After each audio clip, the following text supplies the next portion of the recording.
All right, on this one, I'm going to start out by multiplying 2 times negative 15.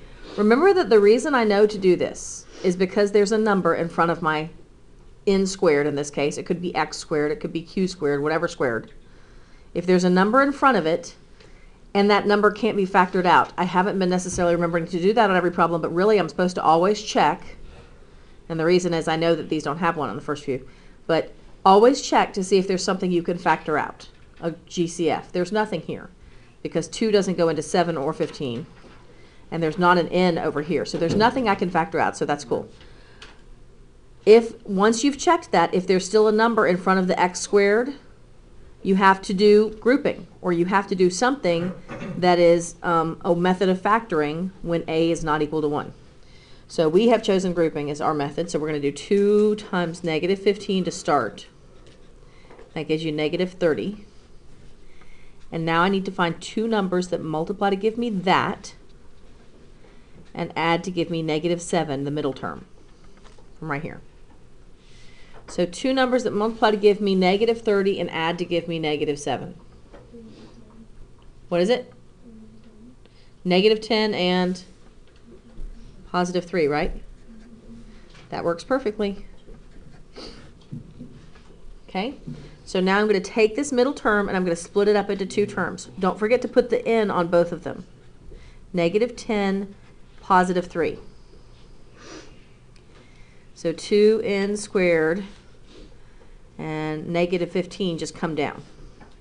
But the middle term splits into two terms. Notice that this time I had a negative term and a positive term, so I went ahead and put the positive term second, so I wouldn't even have to worry about having a negative in the middle.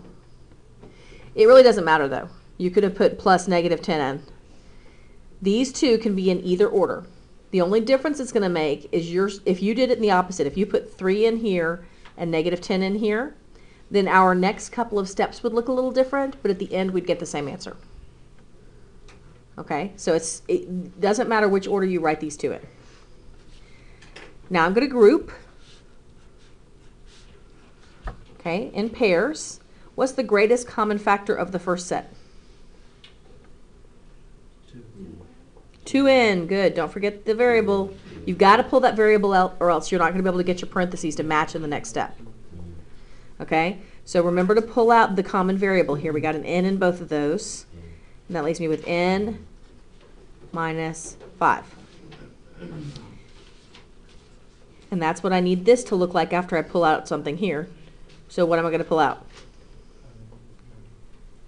What can I take out of 3n minus 15 to make n minus 5 be left behind? A 3. So 3 times n is 3n. 3 times negative 5 is negative 15, so that works. And my final answer, one set of parentheses is everything outside the parentheses, which is 2n plus 3. And the other set of parentheses is whatever's already in parentheses, n minus 5. Okay, so you could check your answer by doing FOIL.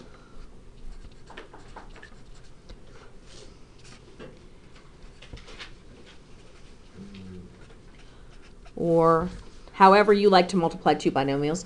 Remember that FOIL is just a way of remembering that I pair up everything over here with everything over here. So as long as you make sure that every one of these gets multiplied to every one of these, you're good. Doesn't matter if you do FOIL or distributed or FEAL. You could do first, inner, outer, last, whatever. So this times this, 2n squared. This times this is negative 10n.